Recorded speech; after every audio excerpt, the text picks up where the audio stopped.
Yebo. Cha. Mina lenkolo yabonwa abazali. Mina ngikhulele kuyo. Saba amaNazaretha sizalwe thina obaba bethu nomama beyamaNazaretha. Abaphenduka kuBhombela. Abaphenduka kuBhombela ngoba babe sixoxela nangendaba nje ke kodwa ngiyahlula nje ke lapho ngendaba kaMamthembu. Uma sekusithela uBhombela sekuhlala ilanga cha bayasho ukuthi zahlala impela zabambili idlanga. Umama ke uthi yababuza bona mama kababa omdala uthi yababuza inkosi ilanga uma beza befike sebeshawula yini beyonikela yasibabuza yathi nina yini indaba nize lapha kimi enganamba abantu abanye beya lapha na uthi ke umama uNkulunkulu sibona ukuthi uNkulunkulu asinengayo ngoba saphendula nje sonke sathi baba asithenjiswanga lutho thina ngalowa sathenjiswa ngawe uthi yasivuma ngekhanda sithi kulungile nikelani base beyanikela kule nkolo asikaze silithathe iholide inhlahla ke ngeke usho ukuthi ingoba uhlakaniphile kodwa nje iholide ukuthi mhlambe sibuye sithi hala kasha cha lokhu saba amaNazaretha nje kuze nathi inhlahla yethu ke hayi ngoba sihlakaniphile futhi ke ake ngithi nje thina saba nenhlahla ngoba sinomagwaza sasebenze thina eThekwini sasathatha impesheni uyabona ukusebenza eThekwini sengiyakubona ukuthi ngeke ufane nomuntu wayesegoli ngeke ufane nomuntu wayesempangeni ngalezi izathu ngoba thina besisabatha ngisho kungeyona inhlangano sisabathe kuphakameni sesisuka kwaMashu ithempeli lekwaMashu lilinye kwaMadlu uphuthu kuphela nje umashe engaka sisuke sosabathe kuphakameni ungelinye ukuthi uyafika kuphambili kungeyona umhlangano uyafika inkosi khona ifikele nje uyafika inkosi khona bese ke okuningi bese sikwazi ukukuthola ukuphunywa sekuyiwe emaqadini ngami ngizothi kwakuthandwa uNkulunkulu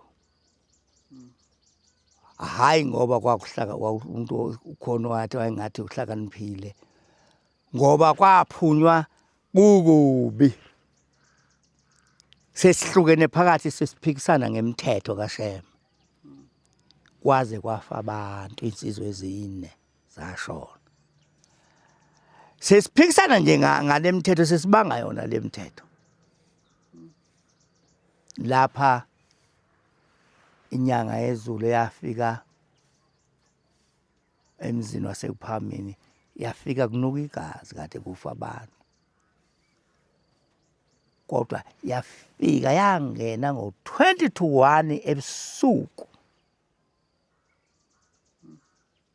kade ibinyezelwa amaphoyisa eRed Hill ethi amaphoyisa osayitshela ungabe sangena ngoba kuzophinde kuqhubeka ukufa kwabantu kuchitheka igazi ithi inyanga yezulu cha uma sekufike mina ngeke lisachitheka sahlala siyilindile sisuke kwaMashu 20 to 1 yangena yayisahamba ngomonakho ngoba phela kwakunyaka wokuqala umonakho ubukathi uhamba ubabelanga yayisahamba ngaleyo moto simile la emgwaqweni kumnyama ugesi ongabibi khona hayi wangakinto ugesi nje into engazi kwakusakhanyiswa nje bathi sibona naye inyanga yezulu yafika yathi mayifika nje ngemoto yasijika esangweni leli elikhulu mhlawumbe udlula ngakhona ubone leli netshe elikhulu ngiyalibona kwakuthiwa ke udwala labadwala lelodwa yajika nje simisa imoto kwashuthi ke sikhona impela thina esihamba naye sithi singakuyona sivivile asibabona abafowethu laba bangaleni ukuthi bona baphi bacashe ngezindlu phela sibabona nangekamu leli sesihlala kulona yayi ngawugqokile umjiba omhlophe yayiqoke wesonto iphethe isihlangu sawo neqhabanga sakhumbula kahle yathi mayehla nje emotweni yehla maqedane emotweni yasichitha isihlangu sayo yasichitha eningizimu yasichitha enyakatho yasichitha entshonalanga yasichitha empumalanga yasuke yaqonda ngqo kumnyama lapha akekho wazi ukuthi emaphekula yasuke yaqonda ngaphakathi yaqonda yangena ebusuku angithi indlu isifula sasingenhla kwasekama ekamu leli lethu nje isifula sakhe sasilapha angazi noma abakasiwisi kodwa ngigcine bengakasiwisi ngoba udlule emgwaqweni mawusazi ukuthi uma uthi amehlo sibone ukuthi sisekhona mhlawumbe sebasiwisa kangaka lapho ngenzani ephakame inkosi ilanga yakukhuluma lokhu ngangikhona yakukhuluma lokhu ithi ngesikhathi kaze yenze umfanekiso siseNazaretha sasiye eNazaretha sihamba ngokuthuthuka kwamaqadi ibhasi siliqashile kwasho ukuthi ke hawu la ngahamba ngendlela ke nje kanjalo ke saze sahamba ke sathoma siyofika eNazaretha phesha komzi omkhulu sifika nje ibhasi sathi hawu ungabe sayehlisa ngoba izokwehla kancane sehlise yima khona lapha emgwaqweni kuyele ecaleni ume bese sehla sathi masithi siyalalela sezo sekuhlatshelwa ivesi yokugcina Thixo lowo muze siyakuwo kangeni sono khona kwana sono sinye siphethwe inkomo kuyohlala ingcwele zodwa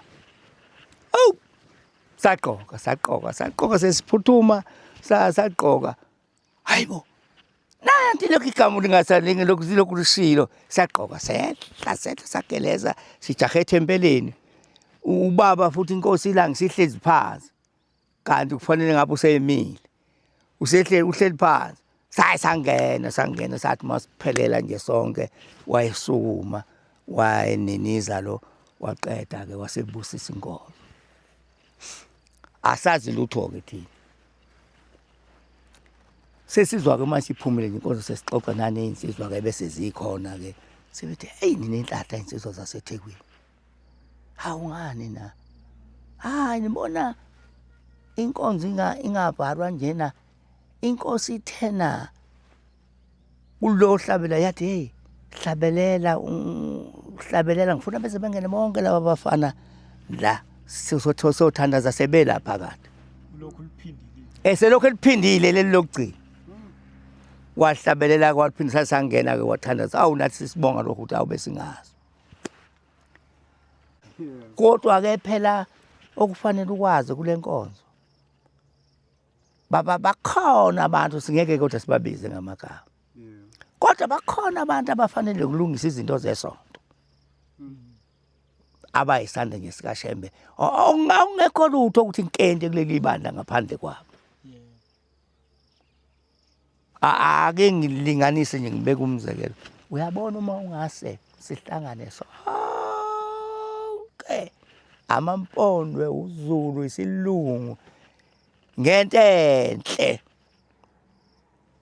bese sihamba siye enkosini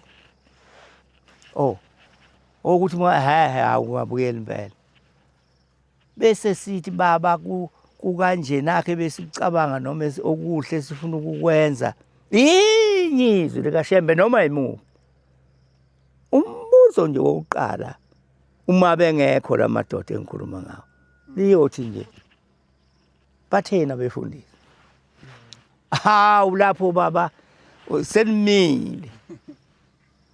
Oshembe nje bonke. Usho ukuthi anikwazi ukuyokhuleka ezulwini bengekho. Bengekho baba ngeke. Kuleli ibandla leli lenhlonipho leli. Manje inhle lento izovela ethi nje ushembe, hayi ke lalelani ke hambani nitshela befundisi. Bese seniza nawo. Ngendlela izingane engasezwa ngayo namhlanje. Ngoba inhlonipho kulokhu kukholwa thina ilanga lasitshela la emadlebeni. Lathi niyabona bafana. Uma nihlonipha kuleli bandla niyokhula. Yathi ngoba uNkulunkulu akamfuni umuntu ongahloniphi. Yathi njengoba nizwe encwadini nje ukuthi lokhu ungasekho ixhegu nje. Yathi kusengcono manje siyeza leso sikhathi lengeke bekhona ixhegu. Ithi ke ukuhlonipha yaze ilinganisa ngamakhosi. Ithi ngisho inkosi uqobo lawo lephethizwe. Uma ithe ihlala esihlalweni yanga wahlonipha amadoda ekade enoyise yathi abukho lobo bukhosi.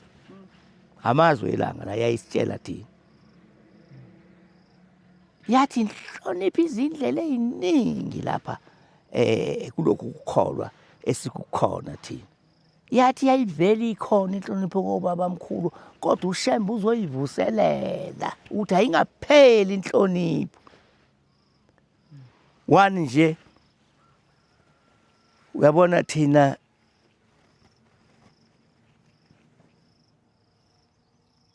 singena nje paradise esontweni kuyisabatha. Singena nje ibandla phela la lingakabi ngaka.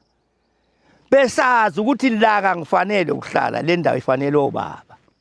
Asikhulumi ngabagcotha abashumayeli.